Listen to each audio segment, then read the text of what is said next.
പെറ്റമ്മയും പിറന്ന നാടും സ്വർഗത്തേക്കാൾ സുന്ദരം എന്നാണല്ലോ ചൊല്ല്. അതുപോലെ തന്നെയാണ് എനിക്കും.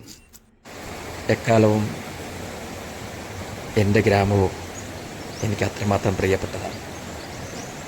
മീനങ്ങാടിയിൽ നിന്നും മാനികാവ് ക്ഷേത്രത്തിലേക്ക് പോകുന്ന വഴിയിൽ മണിവയൽ എന്ന ഒരു കൊച്ചു ഗ്രാമമുണ്ട്. പുഴകളും തണൽ വൃക്ഷങ്ങളും കൊച്ചു കൊച്ചു റോഡുകളും നെൽപ്പാടങ്ങളും ഒക്കെ തിങ്ങി നിറഞ്ഞ അതിമനോഹരമായ ഒരു ഗ്രാമം.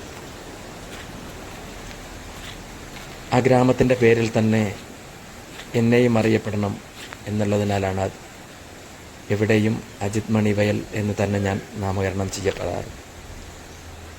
ആ ഗ്രാമത്തിൻ്റെ താളമാണ് എൻ്റെ ഹൃദയത്തുടിപ്പ്. ഈ റൂട്ടിൽ പോകുന്ന മുഴുവൻ ആളുകളും പറ്റുമെങ്കിൽ മണിവയലിൻ്റെ ഗ്രാമഭംഗി ആസ്വദിക്കണം, ഒരിക്കലെങ്കിലും മണിവയലിനെ സന്ദർശിക്കണം എന്ന് തന്നെയാണ് എല്ലാവരോടും ഞാൻ പ്രത്യേകം ഓർമ്മിപ്പിക്കുന്നത്. അത്രയ്ക്കും പറഞ്ഞാൽ തീരാത്തത്ര അതിമനോഹരമാണ് എൻ്റെ ഈ കൊച്ചു ഗ്രാമം മണിവയൽ.